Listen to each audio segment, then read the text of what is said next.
Bismillahirrahmanirrahim. Assalamualaikum warahmatullahi wabarakatuh. Perkenalkan, saya Faris Ahmad Fadullah. NPM saya 2069201028, Prodi Sosiologi dari Universitas Muhammadiyah Bengkulu. Saya di sini akan menjelaskan sedikit agama dalam pandangan para tokoh sosiologi. Yang pertama, Karl Marx. Karl Marx menjelaskan agama merupakan alat yang digunakan kaum borjuis untuk melenggangkan kekuasaan dan menjaga status quo. Yang kedua, agama adalah candu bagi kelas proletar. Yang ketiga, agama adalah cara untuk melarikan diri dari kenyataan. Saya di sini akan menjelaskan sedikit dan menjabarkan penjelasan dari Karl Marx tersebut. Agama merupakan alat yang digunakan kaum borjuis untuk melanggengkan kekuasaan dan menjaga status quo. Maksudnya, kaum borjuis ini ingin menguasai segalanya, karena mereka merupakan kelas yang berkuasa dan memiliki modal. Kelas borjuis melakukan penindasan terhadap kelas bawah. Mereka juga ingin menjaga status quo. Maksud dari status quo yaitu kelompok yang mempertahankan keadaan serta relasi, baik politik, sosial, ekonomi, atau kultural yang ada saat ini dengan cara menolak perubahan. Selanjutnya, agama adalah candu bagi kelas proletar. Mengapa demikian? Karena kaum proletar memiliki prinsip keagamaan atau sikap pasrah yang begitu sulit dilepaskan. Kata candu dapat dipahami sebagai disposisi yang dapat mengurangi rasa penderitaan dan menimbulkan ketagihan. Alih-alih kesadaran kaum proletar dapat tergugah untuk bangkit berjuang melawan dominasi kapitalis, dengan adanya candu berbaju agama, penderitaan mereka justru terobati, meskipun secara fisik dan material dirinya tetap menderita. Saya di sini berpendapat banyak yang salah paham tentang pandangan Karl Marx. Karl Marx itu tidak menentang agama, melainkan hanya menentang orang-orang yang menggunakan agama sebagai alat untuk kepentingan dirinya sendiri. Karl Marx itu sangat geram dengan keadaan di mana pemerintahan memanfaatkan agama, padahal agama itu sangat pribadi. Lalu, pada masa itu, orang yang ingin menebus dosa harus menyerahkan sejumlah uang. Lalu, bagaimana yang tidak punya uang untuk menebus dosa? Ini juga yang membuat Karl Marx melihat ketidakadilan. Selanjutnya, pandangan agama menurut Emil Durkheim. Agama sebagai bagian dari fakta sosial memiliki peran penting dalam integrasi sosial. Yang kedua, agama mengandung hal yang sakral dan profan yang disepakati oleh masyarakat. Maksudnya, pandangan Durkheim tersebut terpusat pada klaimnya bahwa agama adalah sesuatu yang benar-benar bersifat sosial. Menurut Durkheim, bahwa fungsi sosial agama tersebut ditemukannya melalui observasi bentuk-bentuk kepercayaan yang paling awal, yaitu totemisme. Totemisme yaitu kepercayaan bahwa hewan tertentu memiliki kekuatan supranatural, sehingga dianggap suci. Dalam kepercayaan totemik tersebut terdapat ide-ide sosial dan keagamaan, hanya hidup dalam kesadaran individu, dan ide-ide tersebut perlu ditegaskan kembali melalui berbagai ritual agama agar hidup sosial terus berlanjut. Peristiwa ritual yang dicermati Durkheim bukan sebagai peristiwa yang melahirkan ide-ide yang sakral, tetapi sebagai suatu cara untuk mengukuhkan kembali fakta sosial dan khususnya ide-ide tentang klan yang telah ada sebelumnya, serta semua simbol-simbol yang menyertainya. Dari pandangan Durkheim ini dapat diketahui bahwa ritual-ritual keagamaan tidak lain adalah merupakan suatu mekanisme primer untuk mengekspresikan diri dan menguatkan kembali sentimen dan solidaritas kelompok.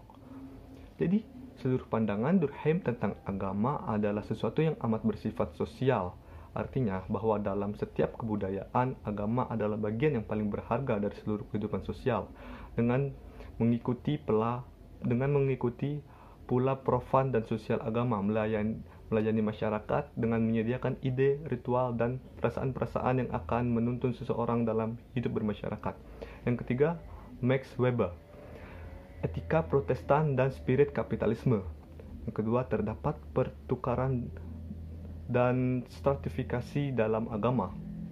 Maksud dari pernyataan tersebut yaitu kepercayaan dalam agama Protestan telah merangsang ke kegiatan ekonomi. Weber menjelaskan bagaimana Calvinisme berbeda dengan kebanyakan agama. Ajarannya mendorong untuk memuaskan diri pada pekerjaan duniawi, dan pada saat yang sama juga mewujudkan kehidupan sederhana, rajin beribadah, dan hidup hemat. Ajaran inilah yang menurut Weber memicu timbulnya kapitalisme, karena hasil produksi tidak dikonsumsi secara berlebihan, melainkan harus diinvestasikan kembali secara efisien untuk keuntungan lebih besar. Ada 5 etika Protestan yang mendukung lahirnya sistem kapitalisme. Yang pertama, bekerja merupakan panggilan Tuhan, bukan hanya dalam rangka memenuhi kebutuhan hidup. Yang kedua, hidup hemat, rajin bekerja, disiplin sebagai bentuk pemujaan terhadap Tuhan. Yang ketiga, hidup santai dan bersenang-senang adalah dosa. Yang keempat, Calvinisme meyakini bahwa mereka tidak akan diberi ganjaran oleh Tuhan kecuali mereka sukses dalam kehidupan. Hal ini menuntut harus bekerja dan bekerja. Yang kelima, bekerja tekun bukan alat untuk keselamatan, tetapi merupakan tanda lahiriah bahwa telah dirahmati oleh Tuhan. Yang keempat, pandangan George Ritzer, yaitu McDonaldisasi dan agama. Maksud dari McDonaldisasi yaitu merupakan pelaksanaan prinsip-prinsip dan sistem franchising, makanan cepat saji atau fast food, dari McDonald's. Ia menjelaskan bahwa McDonaldisasi adalah rekonseptualisasi, rasionalisasi atau perpindahan dari mode pemikiran tradisional dan manajemen ilmiah. Rasionalitas yang pada awalnya hanya diterapkan pada urusan yang sifatnya profan dan sekular, meresap dalam kehidupan religius dan sakral. Karisma yang sebelumnya didapat dengan mengorbankan banyak waktu dan hanya dapat diraih oleh segelintir orang, kini tersedia dalam panduan-panduan praktis di acara televisi, artikel di internet, juga video di YouTube. Tidak terkecuali quotes religius yang berserak di media sosial. Tujuan adanya penyederhanaan proses untuk mempersingkat waktu guna meningkatkan hasil dalam kuantitas atau produktivitas. Namun, konsekuensi yang didapatkan justru penurunan kualitas dan reduksi atau mungkin juga distorsi akan esensi yang sebenarnya. Agama yang sebelumnya secara tradisional atau memang akan selalu begitu dengan dipelajari melalui metode-metode yang tertentu yang sifatnya sakral dan tidak sembarang orang, kini dengan bisa mudah diraih dengan cara yang mudah dan tidak istimewa. Cara tradisional akan menimbulkan stratifikasi dalam agama. Namun, rasionalisasi yang seharusnya diterapkan pada hal-hal yang profan atau biasa saja terasa kurang relevan untuk hal-hal yang sifatnya istimewa. Yang terakhir, yang kelima, Peter L. Berger, agama dimaknai sebagai proyeksi. Maksudnya, agama mempunyai peran penting dalam upaya manusia melindungi dunianya dan eksistensi dirinya dari ketanpamaknaan. Agama memberikan perlindungan berupa batasan-batasan dalam bentuk nilai-nilai yang humanis. Agama diletakkan berjer pada kosmos sebagai langit suci yang mengagungi masyarakat dalam kehidupan sosial. Mereka dilindungi oleh sesuatu yang supranatural, seperti dewa ataupun Tuhan. Dengan begitu, manusia tidak hanya mendapatkan pengakuan sebagai bagian dari masyarakat sosial, namun juga sebagai dan alam semesta. Bahkan ia juga mendapat pengakuan dari yang supranatural. Sekian dari saya penjelasan agama dalam pandangan para tokoh sosiologi. Wabillahi taufiq wal hidayah. Wassalamualaikum warahmatullahi wabarakatuh.